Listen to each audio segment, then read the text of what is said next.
नमस्कार। मैं हरविंदर सिंह रिप्रेजेंट करता हूँ हमारी पंजाबी कम्युनिटी को, सिख कम्युनिटी को, गोवा गुरुद्वारस को।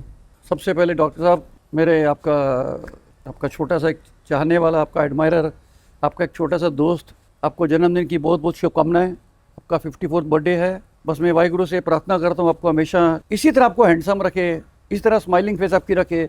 दो बातें कहना चाहूँगा कि आपको कभी आज तक मैंने किसी प्रेशर में देखा नहीं, और प्रेशर में इसलिए नहीं देखा आपको डॉक्टर साहब कि आपके दिल में कुछ है ही नहीं है, आप कुछ गलत करते ही नहीं हो। 3-4 क्वालिटीज़ आपकी मैंने हमेशा ऑब्जर्व की है, आपसे सीखने को मिलता है।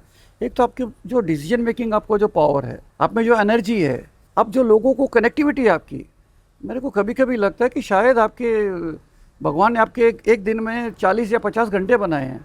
सवेरे उठ के देखता हूँ आपके वीडियो चालू हो जाते हैं, कहीं साउथ गोवा, कहीं कहाँ पर कुशावती में, कहीं नॉर्थ गोवा में, फिर पूरे 15-16 लाख लोगों की आपकी जिम्मेदारी, लाखों टूरिस्ट की जिम्मेदारी आपके ऊपर, इंडस्ट्री की जिम्मेदारी आपके ऊपर, लोकल्स की जिम्मेदारी आपके ऊपर। किस तरह बखूबी आप निभाते हो डॉक्टर साहब, पूछिए मत। मैं अपने और अपने कौम की तरफ से आपका बड़ा शुक्रगुजार हूँ।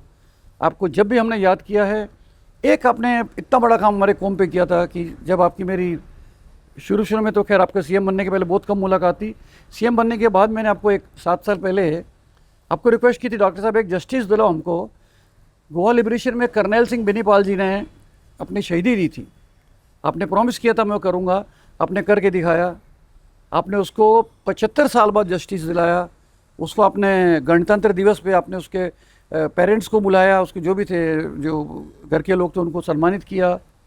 यहाँ तक आपने रुके, आपने मुझे कहा कि रविंदर जी उनके घर जाएंगे, हम उनके घर जाके सम्मानित भी करके आएंगे और कुछ दे के आएंगे।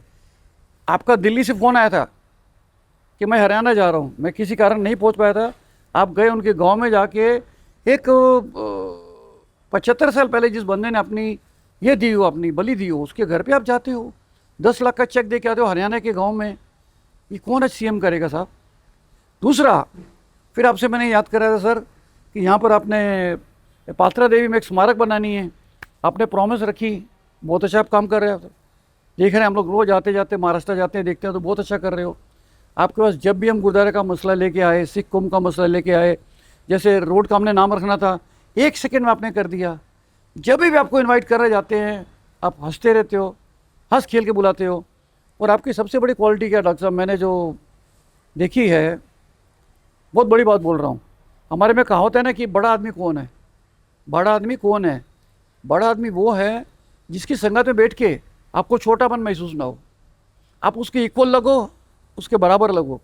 हमेशा मैंने देखा है, आपने जब भी किसी से मिले, आप चाहे छोटा लेबर बेचारा हो, कोई टैक्सी वाला हो, कोई हमारे जैसा आम आदमी हो, आप इस तरह उसको मतलब कंफर्ट देते हो कि वो बेचारा अपनी बात रखने से कभी कतराता नहीं, सबको आप लेके चलते हो।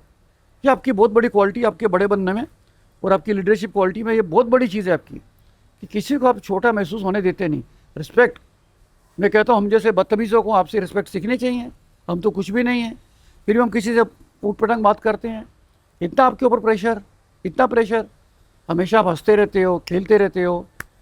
मैं कहता हूँ भगवान आपको इसी तरह तरक्की दे, आपको और उम्र दे, और आपकी सेहत अच्छी रखे। आप इसी तरह गोवा की, हमारे देश की सेवा करता रहो। बस मैं आपको यही बोल सकता हूँ। बाकी आपका शुभकामनाएं हमारी और हमारी कौम की तरफ से आपको। जय गोवा, जय भारत, वंदे मातरम। डॉक्टर साहब की जय हो। बस आप जीते रहो सर। और मैं हमेशा बोलता हूँ, डॉक्टर साहब हैं, विपाची गरज ना, विपाची गरज ना। बस आपका डायलॉग है, मैं सबको बोलता हूँ, कोई कुछ बोल दे, विपाची गरज ना। डॉक्टर साहब हमारे हैं, हमारे साथ हमेशा रहेंगे। थैंक यू डॉक्टर साहब, जन्मदिन की एक बार और मुबारक। Thank you.